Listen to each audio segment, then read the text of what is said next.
Before anyone can run fundraising in ZetaFisc, they need permission for it. Having a donation seat is not enough on its own. Fundraising access is granted on purpose, so let us do that now. We will give 2 people different levels. Grace Bello will run the whole thing and handle the money. Ton Alobi will manage the records, but he will not record cash into the books.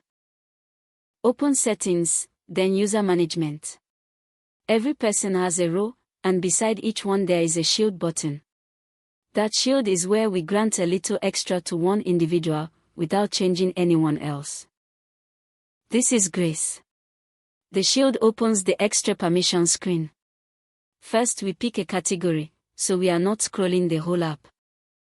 Type fundraising, and choose fundraising pledges. It shows only what Grace does not already have. We give Grace all 3. Access to the whole fundraising area, recording cash receipts that post to the books, and approving receipts before they post. The banner spells out, in plain words, exactly what she will now be able to do. Save, and Grace is set up as the fundraising lead. Now turned. Same screen, but this time we tick only one thing. Access to the fundraising area, so he can work the pledges, registrations and follow-ups. We leave recording cash unticked. Ton works the fundraising records, but recording cash that posts to the book stays with Grace. Permissions are read when a person signs in, so let us sign in as each of them and look at their own profile. Grace holds all 3.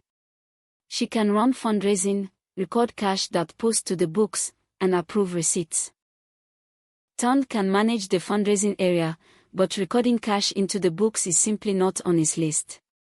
Same team, 2 clearly different levels of access, and every person can see exactly what they hold.